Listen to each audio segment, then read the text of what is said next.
The instinct for meaning is a genuine instinct, and it underlies even our attention. It's unbelievably deep. It's the deepest thing about us. What if that meaning instinct goes wrong? It's like, yeah, what if? What if? Okay, how do you make it go wrong? Lie and see what happens. Because you'll pathologize that instinct, and then you're lost. So if you understand that, there isn't anything more frightening than understanding that. Because your stability as an entity, as a soul, is dependent on your relationship with that instinct for meaning. And if you pathologize that with deceit, you will find yourself in the hands of things that you do not want to be in the hands of. Put it that way. If you tell the truth to the best of your ability, then you can trust your instincts to some degree, to the greatest degree that you're capable of, and then that can help orient you in the world properly. You can rely on your instincts if you don't pathologize the information that you're feeding yourself. So, if you want to live in harmony with yourself, which you would assume to be somewhat desirable rather than right. Hellish disharmony, then don't feed yourself what's indigestible, and certainly don't warp the world around you with deceit you know to be deceitful. It's extraordinarily damaging and dangerous. Where do you find the hope and the strength to continue to fight, or for those who are listening, to get the motivation to stand up and say what's on their mind? People have to have a dialogue with their own conscience.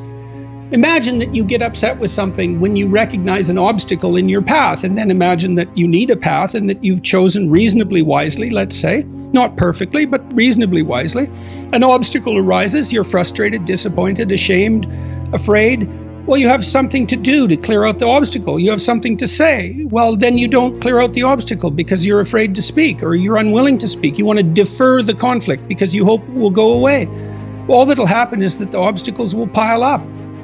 But then your life will be nothing but obstacles. Well, you need to know that. You have to ask yourself if you believe that's true. If it's true, then you don't want to remain silent. Imagine too that as you remain silent, you get smaller because you're not manifesting the courage necessary to live by your own standards. And the problem gets bigger. Well, if you're not going to speak now, what makes you think you're going to be more prepared in the future? Why is that going to happen? When does that ever happen?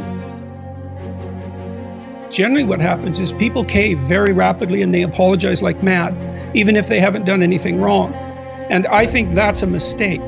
I understand why people do it. I mean, I really do understand why people do it, but it isn't, I don't think it's a good idea. If you haven't done anything, so that's the thing about the presumption of innocence, and it really is a miracle, right? Because if you think that, if I accuse you, my tendency is to think that you're bad, and you might think, well, my tendency is to think that I'm good, but that isn't the tendency for most people. People have a pretty guilty conscience, almost everyone, and it does tie itself up with this idea of monstrosity that you just described. The only person for whom public opinion means nothing is a psychopath, right? The rest of us regulate ourselves by watching our impact on others, and we're doing that all the time. And generally, even if the fault is relatively trivial, I mean, we're capable of denial and all of that, but generally, we take our impact on other people very seriously. And so the presumption of innocence is a very difficult thing even to apply to yourself, but it's unbelievably useful. It's like, wait a sec, you're innocent unless you're proven guilty. You're going to have to put some effort into your life, and you need to be motivated to do that. What are the potential sources of motivation? If you're extroverted, you want friends. If you're agreeable, you want an intimate relationship. If you're disagreeable, you want to win competitions. If you're open, you want to engage in creative activity. If you're high in neuroticism, you want security. Those are all sources of potential motivation that you could draw on, that you could tailor to your own personality. But then there are dimensions that you want to consider your life across. And so if you could have your life the way you wanted it in 3 to 5 years, if you were taking care of yourself properly, What would you want from your friendships? What would you want from your intimate relationship? How would you like to structure your family? What do you want for your career? Well, how are you going to use your time outside of your job? And how are you going to regulate your mental and physical health, and maybe also your drug and alcohol use, because that's a good place to auger down, because alcohol wipes out 5 to 10% of people, so you want to keep that under control. So maybe you develop a vision of what you would like your life to be. Once the goal is established, then you break down the goal into micro processes that you can implement. The micro processes become rewarding in relation to their causal association with the goal, and that tangles in your incentive reward system, and that's the thing that keeps you moving forward. It produces positive emotion when it can see you moving towards a valued goal. What's the implication of that?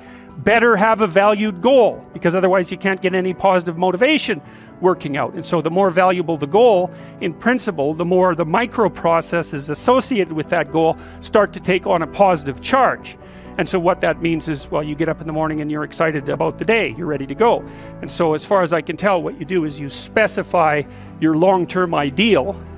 Maybe you also specify a place you want to stay the hell away from, so that you're terrified to fail as well as excited about succeeding, because that's also useful. You want to specify goals that make you say, oh, if that could happen as a consequence of my efforts, it would clearly be worthwhile. Because the question always is, why do something?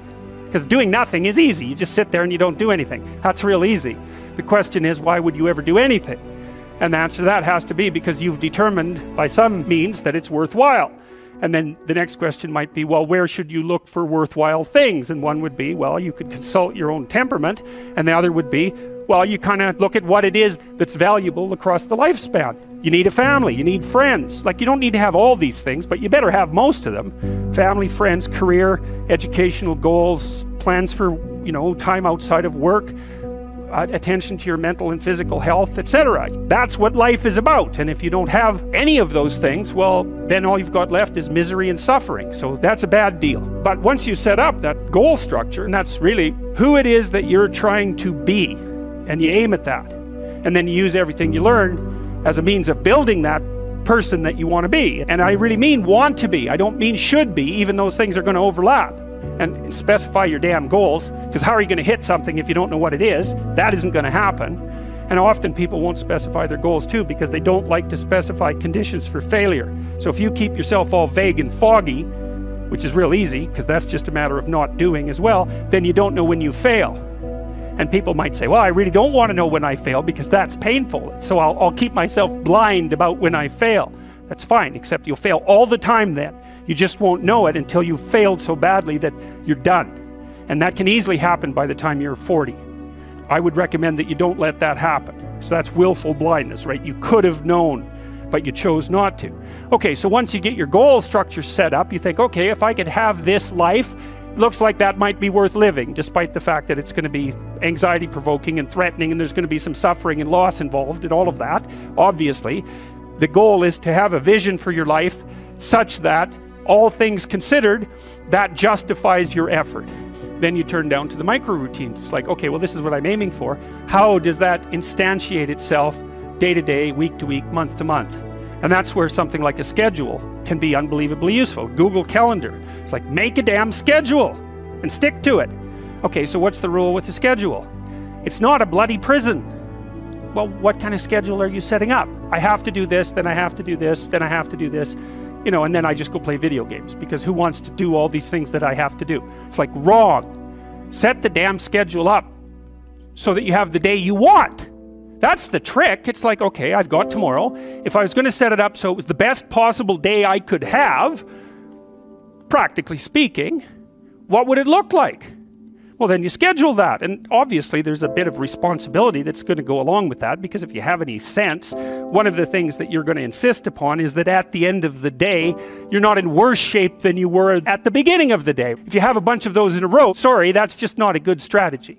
It's a bad strategy. So maybe 20% of your day has to be responsibility and obligation, or maybe it's more than that, depending on how far behind you are. But even that, you can ask yourself, okay, well, I've got these responsibilities. I have to schedule the damn things in.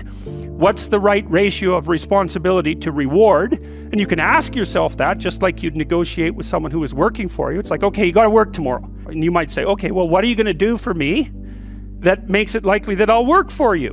Well, you could ask yourself that. So maybe you do an hour of responsibility and then you play a video game for 15 minutes. I don't know, whatever turns your crank, man. But, you know, you have to negotiate with yourself and not tyrannize yourself.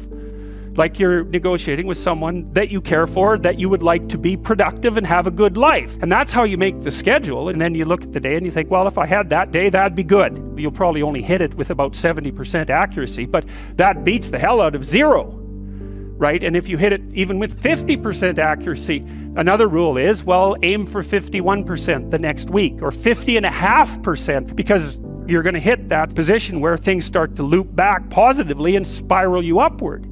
So that's one way that you can work on your conscientiousness, is plan a life you'd like to have. Having a little conversation with yourself. You have to understand that you're not your own servant, so to speak. You're someone that you have to negotiate with. And you're someone that you want to present the opportunity of having a good life to. And that's hard for people because they don't like themselves very much. So, you know, they're always like cracking the whip and then procrastinating. And you know what that's like because you probably waste like 6 hours a day. Your time's probably worth $50 an hour. I mean, you're not getting paid that now, but you're young. And so this is investment time. And what you do now is going to multiply its effects in the future. So let's say it's $50 an hour, which is perfectly reasonable. So if you waste 6 hours a day, and you are, then you're wasting about $2,000 a week or about $100,000 a year. So like, go ahead, but that's what it's costing you every hour. And you need to know what your damn time is worth. When you spend an hour, was that, well, what if I paid someone $50 to have had that hour? And if the answer is no, it's like, well, maybe you should do something else with your time. And it depends on whether or not you think that your time's worthwhile. But the funny thing about not assuming that is if you assume your time isn't worthwhile, what happens is you don't just sit around sort of randomly in a state of responsibility-less bliss. What you do is you suffer existentially. As far as I can tell, that's how you can improve your conscientiousness. Outline a goal that you actually would like to hit. And even better, here's something else you can think about when you're negotiating in your life. You want to negotiate with your boss for a new salary, you might think, okay, I've got this damn job. How much would I have to be paid so I'd be so bloody excited to go to work I could hardly stand it? Well, you could at least know what that number is, and then you could go there and say, well, look, you know, you like to have me around. I've been doing some thinking. I think if you paid me this amount of money, I'd be so thrilled to go to work that you could hardly even keep me away from here. And your boss might think, wow, I'd actually really like to have someone around who'd be so thrilled to work that I can't get rid of them. Well, I can't give you all of that. I'll give you 75%. Maybe we can renegotiate it in a year. We plan all the time, and we're going to think about that strategically. You learn through voluntary contact with that frightens or disgusts you. Carl Jung said his primary dictum was insterquilinus invenitur, which I'm sure I'm massacring because it's Latin, but it meant in filth it will be found. You always learn when you're wrong, which is very annoying. Now, what do you learn when you're correct? You're walking in the world, you're operating in the world, you have a sense of what you want to have happen. You're always looking at the world through this sense of what you want to have happen. You're acting so that what you want to have happen will happen. And when it happens, well, then you're happy because, well, first of all, you get what you want, and that's good, maybe, depending on what you want. But it's also good because if you get what you want when you act, then it turns out that your model of how to act is valid, right? The outcome, that you get what you want, indicates no error on the part of your model. But it's very frequently the case that when you act to get what you want, you don't get what you want. And then that's unpleasant because you don't get what you want. But it's even more unpleasant because it brings with it the hint of a suggestion that the manner in which you're construing the world is incorrect at some indeterminate level. So, for example, if you tell a joke at a party, you presume that people will attend, and then when they hear the joke, they will laugh. And then if you tell the joke and it goes flat, or even worse, disgusts and offends people, then you're going to be taken aback. And that's partly because you didn't get what you want, and that's not so good. But it's more because there's something wrong with the way you conceptualize the situation. and then you're faced with a problem, and the problem is the emergence of a domain of the unknown. It's like, well, what kind of mistake did you make?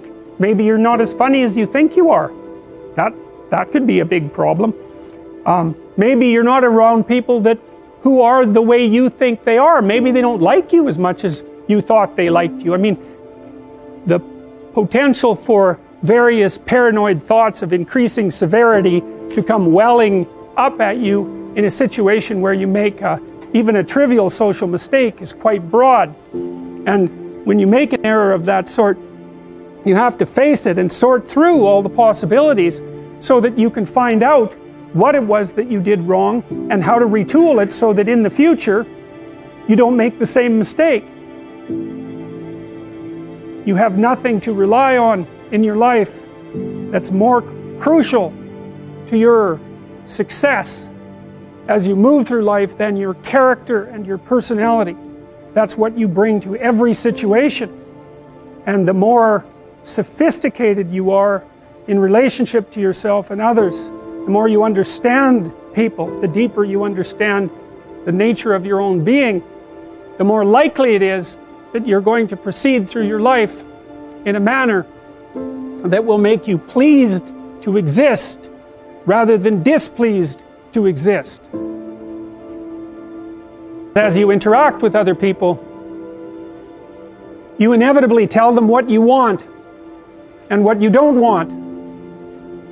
When they give you what you want and what you admire, you respond positively to them, you pay attention to them, you smile at them, you focus your thoughts on them, you interact with them, and you reward them for acting in a particular manner. And when they don't respond the way that you want, then you punish them with a look, or by turning away, or by rejecting their friendship, or when you're a child, by refusing to play with them.